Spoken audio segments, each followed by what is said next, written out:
Sanamkela Avalanche of Grace, gama lam ndithenjiwe emolweni.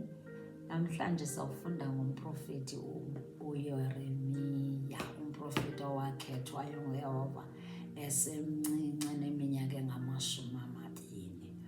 Kwabanzima kuye kakhulu, kodwa wanyamezela. Umzekelo womprofeti owanyamezelayo uza kukhuthaza nawe, ezakwenza into ukuthi unyamezele kwindlela yakho. Akuzuba lula, akululanga. NoYesu akazange athi kuzoba lula, nendlela kaYesu yayingelulanga, yayinzima, kodwa wanyamezela. Sinomzekelo omhle onguYesu Kristu owanyamezela. Uzawukhuthazeka kakhulu namhlanje umprofeti uYeremiya. Sasiqale kwivesi yesi-4. Kwafika ke ilizwi likaYehova lisithi, sibaliselwa ngumprofeti uYeremiya, esithi verse 5, ndingekakubumbi esizalweni bendikwazi, ungekaphumi embilini ndakungcwalisa, ndakumisa waba ngumprofeti wentlanga. Nali ilizwi lakho, lilizwi lakho lizokhuthaza ndokuthi ukhumbule ukuthi uYehova uyakwazi, wakubumba nguye yedwa okwaziyo, nguye yedwa ungekaphumi embilini, nguye yedwa okwaziyo. Wakubeka ecaleni wathi wena ungumprofeti, uza kusebenzisa. uYehova ufuna abantu abazawuthetha ngaye kwezi last days. In this dark world, uYehova ufuna abantu abazawuthetha ngaye. Thetha nawe, uzokhuthaza wena le ncwadi namhlanje. Verse 6, ndathi mna, Nkosi Yehova, yabona andikwazi uthetha ngokuba ndingumntwana. Wathi umntwana, ndingumntwana. Awungomntwana ke, lo ebena-20 years, noYesu waqala uprofeta esena-12 years. Thetha ngoYehova noba ukwiphi age, ungoyiki. Akufuneki ama-excuses ngoku kwi-end times. Verse 7, wathi uYehova kum, musa ukuthi ndingumntwana, ke uyakuya kubo bonke ndikuthuma kubo, konke ndikuwisela umthetho ngako, uze uthethe. Khuthazeka. Awuthume yona uYehova, funeka uyithethile. Verse 8, uze ungaboyiki ngokuba ndinawe, ukuba ndikuhlangule. Boyiki mntu, uzawuba nawe uYehova, uzokuhlangula. Khuthazeka, utsho uYehova. Verse 9, wasolula uYehova isandla sakhe, wachukumisa umlomo wakhe. Wathi ke uYehova kum, yabona, ndibeke amazwi am emlonyeni wakho. Umlomo wakho uYehova uchukumisile already.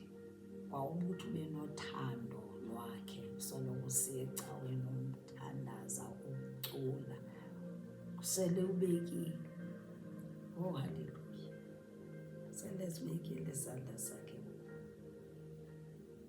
Verse 10, khangela, ndikwenza namhla umveleli wentlanga nezibungane, ukuba unyothule, udilize.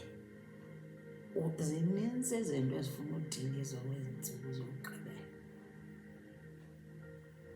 uzifuna utshabalaliswa, ezifuna unyothulwa, ezifuna ugungxulwa, ugungxule ukuba wakhe uzotyala. Funeka ugungxule, funeka utshabalalise, unyothule, udilize ngaphambi kokuba senzeni, sityale. Kodwa ndikhuthaza wena kakhulu, ndikhuthaza wena noba umncinci noba umdala, uYehova ufuna ukuba uxelele izizwe ngaye, ezikude naye, ezingamboni nokuba ungumntu, kodwa zidalwe nguye. Adalwe nguye kodwa abafuna umbona. Verse 11, imibono emibini. Kwafika ilizwi likaYehova kum lisithi, yintoni na le uyibonayo Yeremiya? Ndathi ndibona intonga yomthi womamangile. Verse 12, wathi uYehova kum, ubonile walungisa, ngokuba ndiya kuliphaphela ilizwi lam ukuba ndilenze. Wathi uzawulibona, uzawulijonga into ukuthi ilizwi lakhe liyenzeka. Laa nto ayithethileyo iza kwenzeka. Uzakwenza sure ukuthi nje ilizwi lakhe liyenzeka. Wayefuna uYehova ukuthi njena uYeremiya makamthembe. Wathi ungoyiki, ndizawuba nawe. Ungathi umncinci, ndizawuba nawe. Wathi wambuza kuqala ukuthi ubona ntoni na, watsho ukuthi ubona, wathi awubone kakuhle mfana. Wafika ilizwi likaYehova kum okwesibini lisithi, yintoni na le uyibonayo?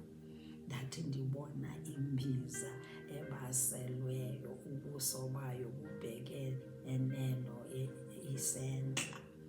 Verse 14, wathi ke uYehova kum, entla kuya kuphuma ububi bube phezu kwabemi bonke belizwe. Verse 15, ngokuba yabona ndiyakubiza yonke imizalwane yezikumkani zasentla, utsho uYehova, ziyakuza ke zimise iseso, itrone yaso. Iseso izawumisa itrone yaso ekungeneni kwamasango eYerusalem nasezindongeni zayo zonke, ngenxa zonke, nasemizini yonke yakwaYuda. Verse 16, ndiyakuthetha elokubagweba kwam ngenxa yobubi babo bonke, kuba bendishiyile, ngoba bendishiyile. Ububi babo ngoba beshiyile, babemshiyile uYehova. Le ithetha nathi, sibanintsi simshiyile uYehova.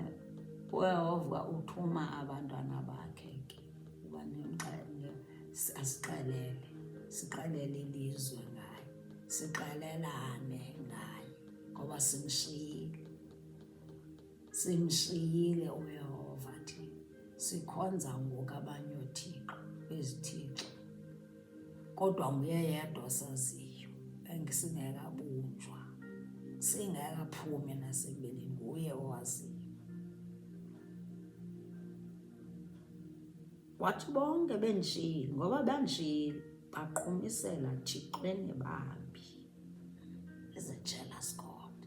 Wathi baqhumisela abanye oothixo, baqhubuda emisebenzini yezandla zabo, baqhubuda ii-idols, baguqa kwabanye oothixo abenziwe ngezandla zabo. Utsho uYehova utsho uYehova namhlanje kumnawe into yoba masiphume, masivume ukuthi asithume sithethe ngaye. 17, ke wena bhinqa amanqe akho, usukume uthethe kubo konke endiwisela umthetho ngabo. Musa ukuqhiphuka umbilini ngabo, hleze mna ndikuqhiphule umbilini ngabo. Athi ungakulingi uthi uyoyika. Uyabona uba uthi uyoyika uyaqhiphuka umbilini, ndizakwenza uqhiphuke umbilini ngakumbi phakathi kwabo, ndizokuphoxa phakathi kwabo, akuphoxa phakathi kwabo. Ungalingi usithi uyakoyika, uyefuna nje ukuthi abe nokholo, mthembe. Watsho njalo nakuYoshua, waqala wathi nje, be strong, be courageous, what I'll be with you. Wathi no one will defeat you. Yehova uyawuthanda usebenzisa aba bancinci, nathi ke sibadala masisebenziseke.